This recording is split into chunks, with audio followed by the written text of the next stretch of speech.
이것은 지구라트인데 이집트 문명에서 피라미드가 대표적인 건축물이라면 메소포타미아 문명을 대표하는 건축물입니다. 이 지역을 좀 더 구체적으로 보면 이집트 문명과 메소포타미아 문명, 그리고 페니키아와 헤브라이를 합해서 오리엔트 문명이라고 합니다. 그리고 그 옆으로는 지중해가 펼쳐집니다. 여기는 에게 요만해 해서 에게아라고 하고요.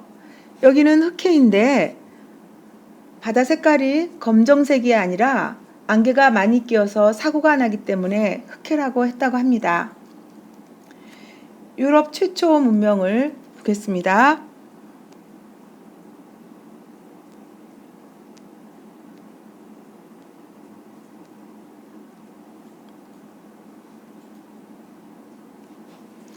지중해는 크레타라는 큰 섬이 있었어요.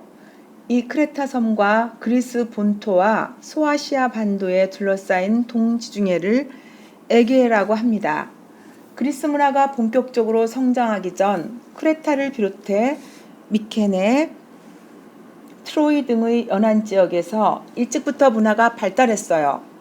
에게 문명은 이집트와 메소포타미아 등의 선진 문물을 받아들여 이를 그리스인들에게 전달하는 역할을 합니다.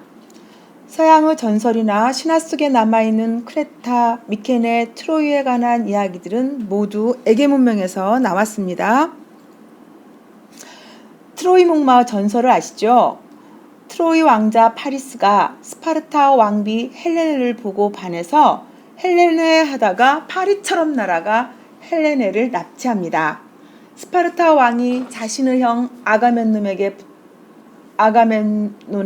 부인 헬레네를 찾아달라고 부탁을 하자 트로이와 스파르타 사이에는 전쟁이 일어납니다.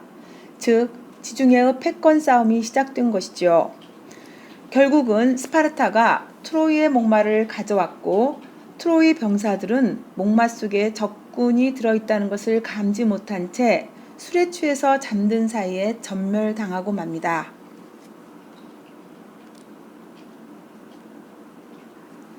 크레타와 미케네 문명이 사양길에 들어서고 그리스 본토에서는 통일국가가 등장하는데 고대 그리스인들은 산으로 둘러싸인 골짜기마다 나라를 세웠습니다. 이것을 폴리스라고 하죠. 면적도 좁고 인구도 수천 명에서 수만 명 정도밖에 안 되는 작은 나라이고요. 폴리스 중심부에는 신전이 있는 아크로폴리스와 광장인 아고라가 있어요. 시민들은 평상시 아고라에서 장사를 하거나 공공지표를 가지면서 민주정치가 이루어졌어요. 우리가 그리스를 배우는 이유는 민주정치 때문입니다. 그러나 그리스 민주정치는 제한적 민주정치였어요.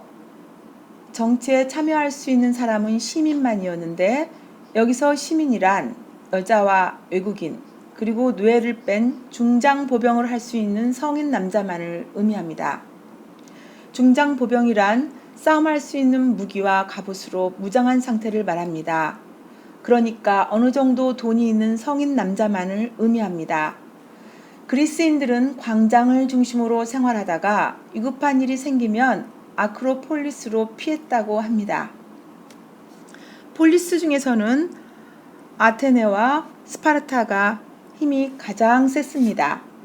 처음에는 아테네를 중심으로 델로스 동맹을 맺고 거대 제국인 페르시아와 전쟁을 합니다.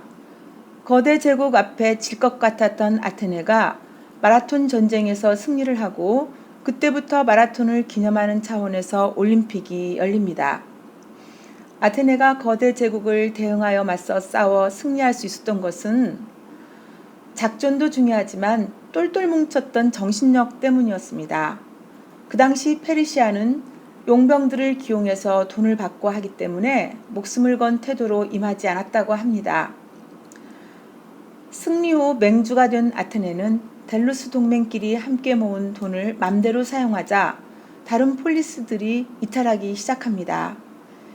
이때 한편에서는 스파르타를 중심으로 펠로폰네소스 동맹이 이루어졌으며 같은 그리스인들이 아테네와 스파르타는 서로 같은 그리스인들인 아테네와 스파르타는 서로 패권 싸움을 합니다. 결국 스파르타가 이기기는 하지만 힘이 소진된 상태에서 스파르타는 페르시아 공격을 받고 망하고 맙니다.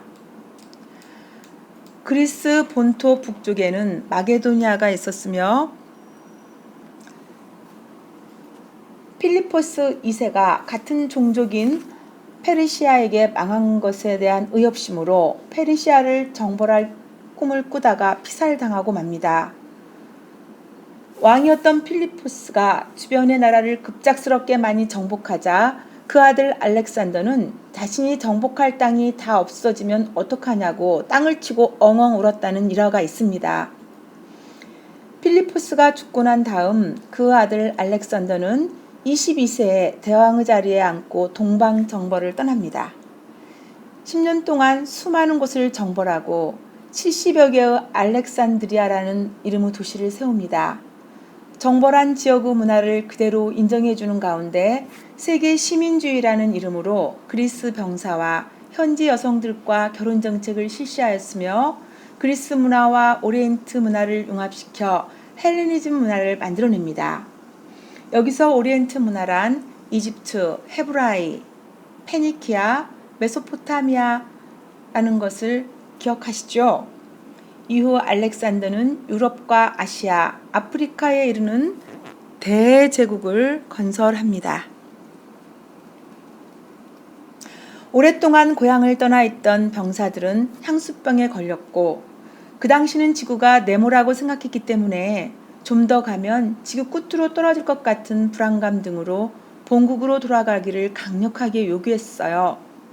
인도 간다라 지방까지 갔던 알렉산더는 10년 만에 철수를 합니다.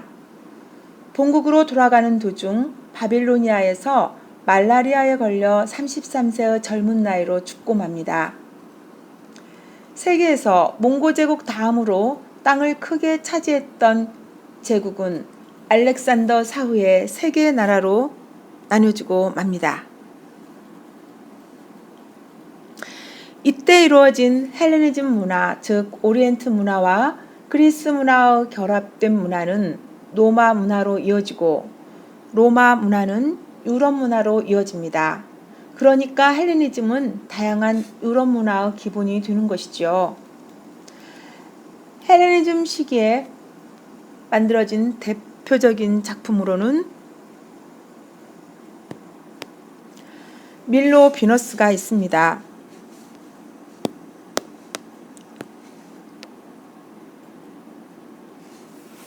밀로 비너스는 누가 만들었을까요? 작자 미상입니다. 밀로라는 이름은 작가 이름이 아니라 비너스가 발견된 장소예요. 가끔씩 만들어진 시기를 시험에서 출제하기도 하는데 기억하기 좋은 방법을 알려드리겠습니다. 비너스 팔이 잘려져 있죠.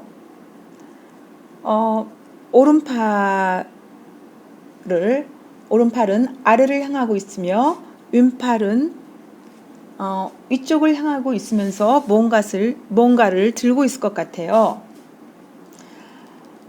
아마도 뭔가를 들고 있는 것 같죠. 그러나 오른팔은 고무줄이 터져서 헬렐레 하고 흘러내리려는 치마를 잡으려고 하는 것 같지 않나요? 헬레니즘 잊지 마시기 바랍니다. 이 당시에 만들어진 조각상으로 라오콘 군상이 있습니다. 라오콘은 작자 미상인데 라오콘은 신관이었다고 합니다. 신관은 결혼을 하면 안 됩니다. 그런데 아들이 둘이나 있습니다. 뿐만 아니라 트로이 전쟁 때 트로이 목마를 조심하라는 충고를 했는데 헛소리를 한다고 해서 벌로 뱀에 물리는 벌을 받았다고 합니다. 뱀이 옥죄어 오는 고통을 생생하게 표현한 근육이 살아있는 것 같죠? 마게도니아 제국이 망해가고 있을 무렵 이탈리아 반도의 티베르 강가에서는 로물루스와 레무스라는 쌍둥이 형제가 태어납니다. 이 두 아들은 레아 실비에라는 신관의 자식입니다. 결혼을 하면 안 되는 신관이 전쟁의 신 마르스와 동침하면서 아이를 갖게 되었고 키울 수가 없게 되어 버리게 되었으며 늑대가 젖을 먹여 키웁니다. 쌍둥이 중 로마와 같은 글자로 시작되는 로물루스가 로마를 세웁니다. 많은 나라들과 마찬가지로 로마도 처음에는 왕이 다스리는 나라였어요. 기원전 6세기 말에 귀족들이 왕을 몰아내고 공화정을 세웠습니다. 공화정이란 국가 권력을 여러 사람이 가진 정치 체제를 말하는데 로마를 배우는 이유 중에 하나입니다. 기원전 3세기 로마는 이탈리아를 통일하고 지중해로 진출하려 했어요. 그 과정에서 당시에 지중해 무역을 장악하고 있었던 카르타고와 세 차례에 걸친 전쟁을 치릅니다. 포에니 전쟁이라고 부르는 이 전쟁에서 제2차 포에니 전쟁 때 카르타고 장군 하니발은 지브롤터 해협을 지나 알프스를 넘어 코끼리 부대를 이끌고 대장정을 떠납니다. 로마에서는 상상도 못했던 사건이 벌어지자 당황하는 차에 스키표라는 젊은 장군이 내놓은 아이디어로 역공격을 펼칩니다. 하니발이 없는 카르타고를 공격하는 것이었습니다. 카르타고가 점령당하는 순간 하니발은 자결을 하고 맙니다. 로마는 승리를 한 뒤 카르타고에서 수많은 전리품들을 가져갑니다. 노예와 귀중품과 기타 전리품을 가져와서 로마 귀족들은 대농장을 경영합니다. 이 전쟁으로 서부 지중해를 장악한 로마는 이어서 동쪽의 그리스, 마게도니아 등을 정벌하고 마침내 기원전 2세기 후반 지중해 연안의 거의 모든 지역을 지배하게 되었습니다. 로마인들은 법률과 토목, 건축 등 대제국을 다스리는 데 필요한 실용적인 문화를 발전시켰어요. 원래 로마 시민들의 권리를 규정하던 법률을 로마가 도시국가에서 대제국을 변화하면서 제국 내의 모든 민족들에게 적용되는 만민법으로 바뀌었습니다. 또 물자 교류와 신속한 군사 행동을 위한 도로 건설, 공공 건물이나 신전, 경기장과 원형극장 등을 짓는데 토목기술과 건축기술을 발휘했습니다. 대제국을 다스리기 위해서는 무엇보다도 잘 발달된 도로가 필요합니다. 전국에서 세금을 거둬들이거나 지역 간의 물자를 교류시키는 일, 특히 반란이 일어났을 때 신속하게 군대를 파견하는 일이 모두 도로를 통해 이루어지기 때문입니다. 로마 제국의 도로들은 모두 로마로 통하도록 설계되어 있습니다.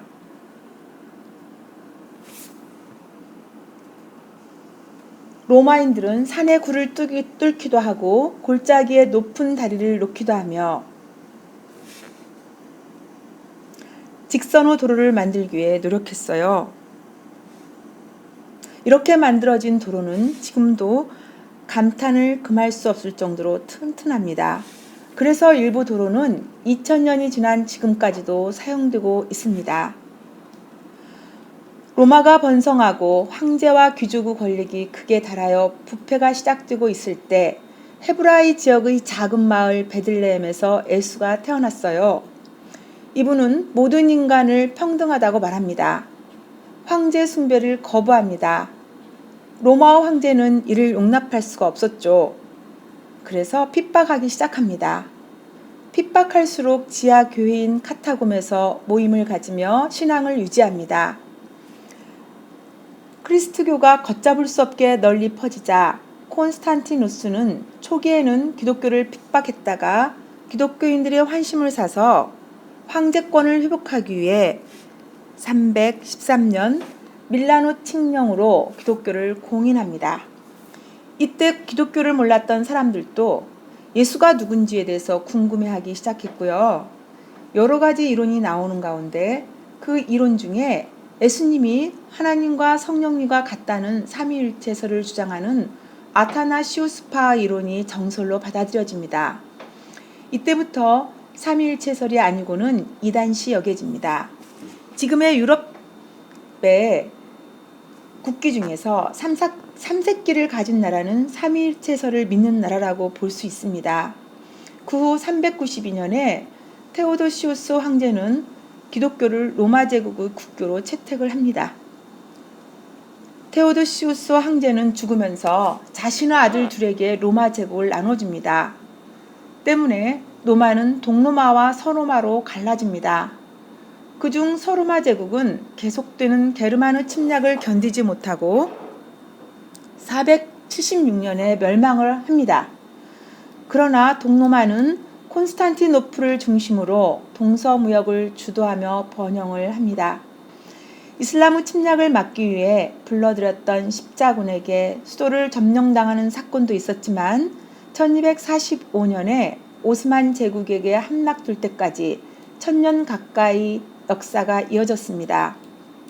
한편 게르만의 여러 부족들은 원래 로마 국경을 넘어 발트해 연안에서 원시적인 수준의 농사를 지으면서 가축을 기르거나 사냥을 하면서 살고 있었는데 4세기 후반 아시아계 민족인 훈족이 서쪽으로 이동해 흑해 연안인 게르만족을 공격하자 이에 놀란 게르만족이 로마 국경을 넘어 대이동을 시작합니다. 서로마로 들어온 게르만족은 여러 나라를 세웠는데 그 중에서 프랑크 왕국이 가장 셌답니다. 프랑크 왕국의 건설자는 클로비스예요. 이분은 왕이 되자 부인의 건의에 의해 기독교로 개종을 합니다. 기독교를 믿는 사람들의 민심을 얻으면서 나라가 강성해지고 카를루스 대제 때 이르러서는 전성기를 이룹니다. 그러나 카를루스 대제가 죽고 나서 지금의 프랑스인 서프랑크와 이탈리아인 중프랑크, 독일인 동프랑크로 나뉘어져 현재와 비슷한 형태를 이루게 됩니다.